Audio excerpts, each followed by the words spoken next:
श्रावण मास में सोमवार रखने के बहुत ही फायदे होते हैं और जो सच्चे मन से श्रावण के सोमवार का व्रत करते हैं उनकी हर मनोकामना पूर्ण होती है।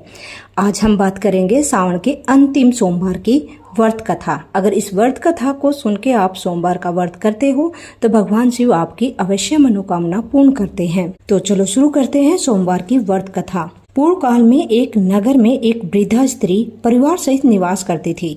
उसके परिवार में एक पुत्री और 2 पुत्र थे।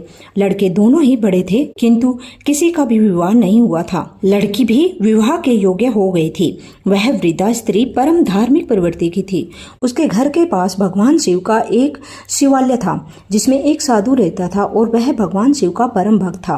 वह वृद्धा स्त्री भी प्रतिदिन स्नान से पवित्र होकर मंदिर जाया करती थी।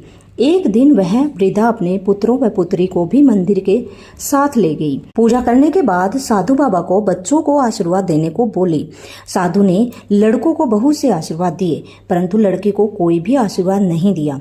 वृद्धा ने साधु से हैरान होकर नम्रता से निवेदन किया, हे महात्मा, आपने लड़कों को तो आशीर्वाद दिया, परंतु मेरी इस प्यारी बेटी को आशीर्वाद क्यों नहीं दिया?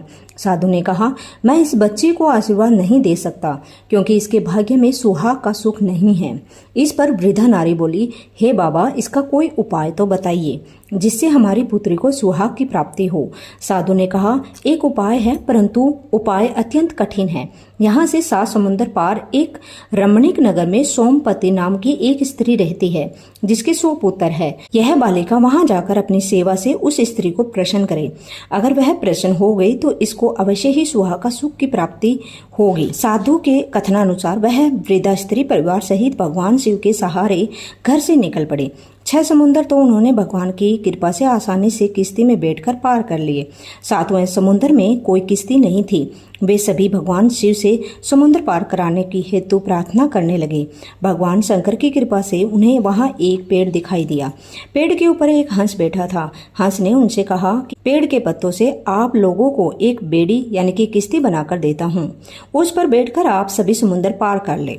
भगवान शिव की कृपा से उस हंस ने पत्तों से बेड़ी बनाया और उस पर सवार होकर वृद्धा परिवार सहित 7वें समुद्र को भी पार कर गई।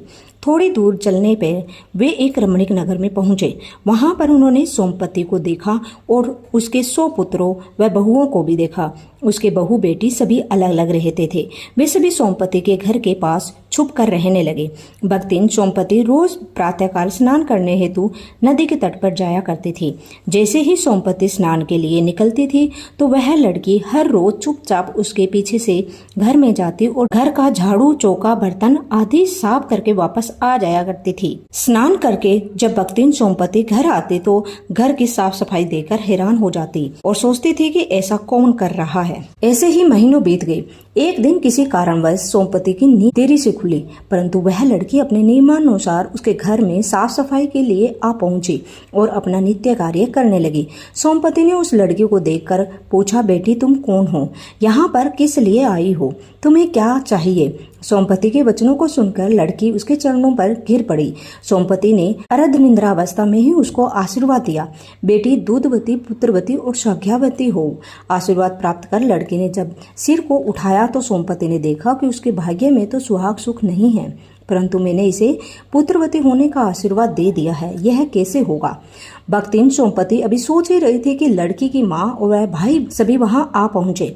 सभी सोमपति से प्रार्थना करने लगे, हे माँ, अब आप ही इसकी माँ हैं और आप ही इसकी खुशियां दे सकती हो। भक्तिन सोमपति ने कहा, ठीक है, मगर इस श्रावण में आने वाले सभी सोमवार को भगवान शिव की पूजा व व्रत करें तो सभी कामनाएं इसकी पूरी हो जाएगी। आप सभी भी इसके लिए श्रावण के प्रथम सोमवार को लड़का ढूंढना, दूसरे सोमवार को सगाई करना, तीसरे सोमवार को शाही चिट्ठी भेजना और चौथे सोमवार को बारात मंगवाना।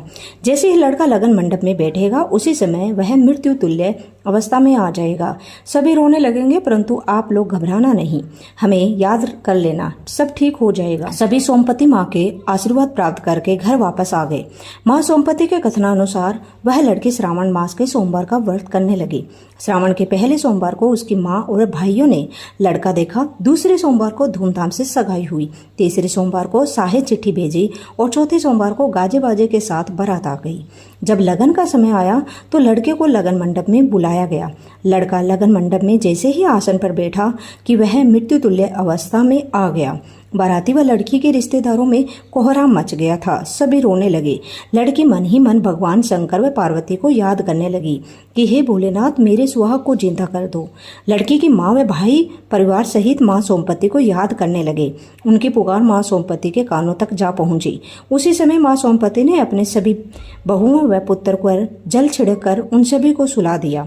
उनको सुलाने के पश्चात वह अपनी पड़ोसन के पास गई और उनसे कहने लगी कि कोई भी हमारे पुत्रों व बहुओं को जगाए ना। अगर कोई जगाएगा या कोई जाग गया तो वह मर जाएगा। इतना कहकर सोमपति वहां से चल पड़ी। सोमपति ने अपने 100 पुत्र व बहुओं की आयु में से थोड़ी थोड़ी आयु जल के रूप में उस लड़की के सुहाग पर छिड़क कर उसको जीवित कर दिया। लड़के के जीवित होते ही शादी की सभी रस्में पूरी हो गई। सभी बहुत खुश हुए। शादी संपन्न होने के पश्चात माँ सोमपति से आशीर्वाद लेकर डोली विदा की गई। उसके बाद माँ सोमपति अपने नगर को चले गई। वह लड़की प्रति वर्ष श्रावण मास के सोमवार का व्रत करने लगी। उसके परिवार में किसी वस्तु की कमी न रही। सभी सुखपूर्वक जीवन व्यतीत करने लगे। जिस तरह से भगवान शिव ने उस लड़की के सुहाग को जिंदा किया, उसी प्रकार भगवान शिव सबका भला करे और सबका समस्त मनोरथ पूर्ण करे। दोस्तों, अगर ये कहानी आपको अच्छी लगी तो वीडियो को लाइक, शेयर एंड सब्सक्राइब अवश्य करना। ऐसी ही और कहानियों के लिए धन्यवाद।